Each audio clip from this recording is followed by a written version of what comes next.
animals, because animals are a big part of my painting life, as I'm sure you know. I'm just going to sharpen the pencil while I do this.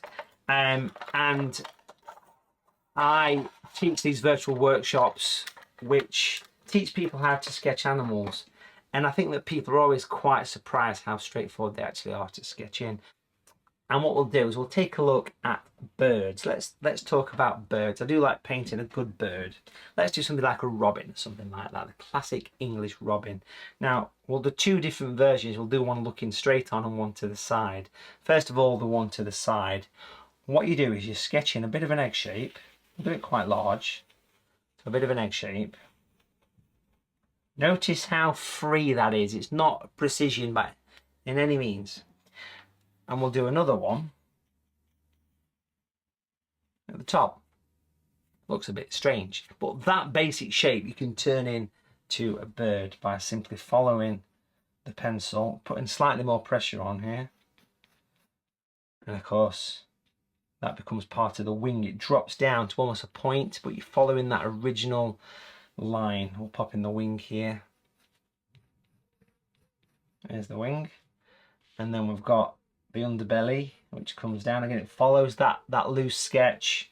Again, it's a nice little exercise to practice. A robin redbreast has got quite a large sort of body, and it comes up towards the head, so you can see where we're going. Now, I would also pop a tail feather coming out there like that as well. Now let's have a look at popping in the head detail. So as far as the beak's concerned, always start off with the central line of the beak, which often can have a slight change in direction. It goes up,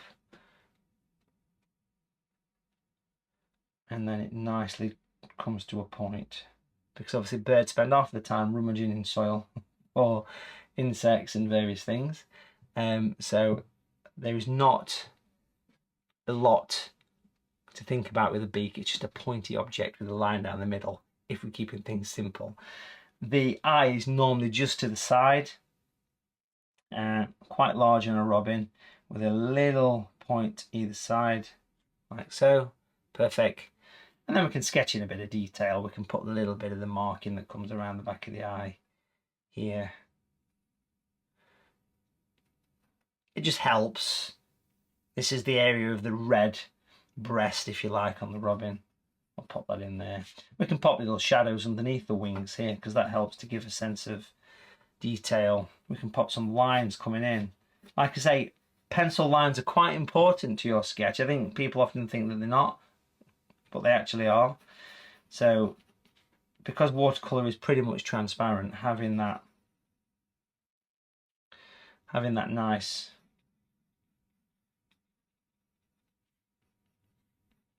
pencil showing through can actually help the translucency of it. Now we'll pop the feet on. Now the feet are quite straightforward. It's a gradual taper. There's one, and the other one's going to come probably from here. And then what we'll do here is we'll get the little claws. Now, if the bird was perched on a branch, you would probably only see 3 of the claws.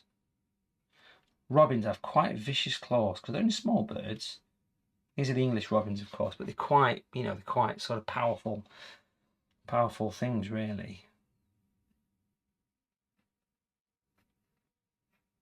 So I'm just get the 3 and pop the claws on, and then through here we can sketch in a branch, just where the bird is perched.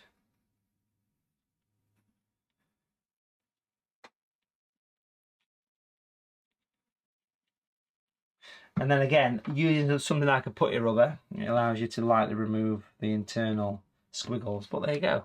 That's a bird perched, leaning forward slightly. And let's pop a bit of shading around the branch just to give it some form. And again, I just want to make it clear that I wouldn't do any sketching, shading if I was painting. This is just for sketching purposes. Again, keeping a sharp pencil is quite key. I'm using a 4B pencil, so you can see my pencil of choice for normal everyday sketching would be a 2B pencil, which I have here. But a 4B is darker because it's a softer lead, so you can see it clear. Now if the bird was looking straight on, forward towards us, a little bit different, but we'd start off using the same system, a large belly with another one on the top. But notice it's a different angle this time. You can just about see those. They're quite faint, but they need to be faint. That's all part of the process here. So we'll sketch in the top of the head, and it kind of connects into the body, which really plumps out. Bring it round.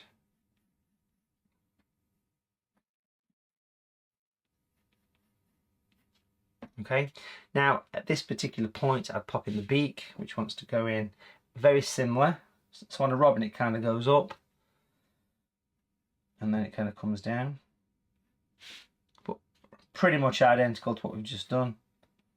There's the beak and the eye, quite large on a robin because they are quite small birds. Put a little piece around there, and then you get the bit of detail that creeps around the back of the eye. So this is looking from sort of this angle. So just a slightly different angle to look at, which is interesting to try. That's the red sort of breast. And then you'd creep a little bit of wing. You'd see a little bit of wing just creeping in there. Again, we can pop some shading in. And again, on this side, I'd expect to see a little bit of wing just creeping in. And again, a nice bit of shading just helps to give that a whole impression of the shape and form.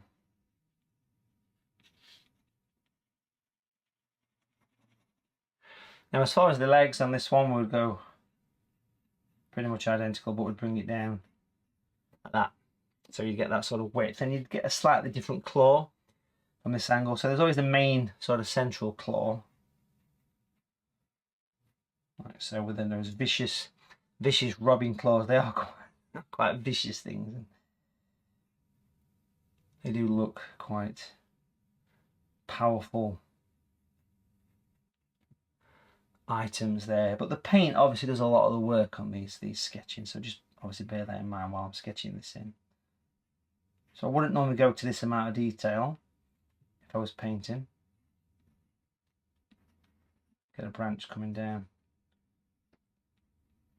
Well, I should mention, by the way, you can often put a claw going that way, whether it's the back.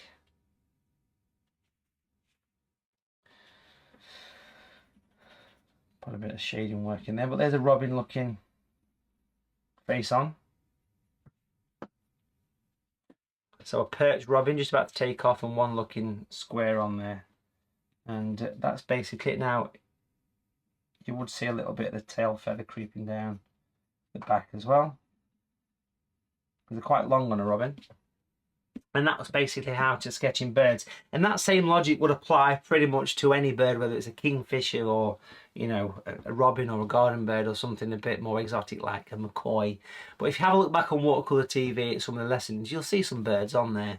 And have a look at the sketches that are provided, and have a look just how this logic of using these oval shapes has been applied.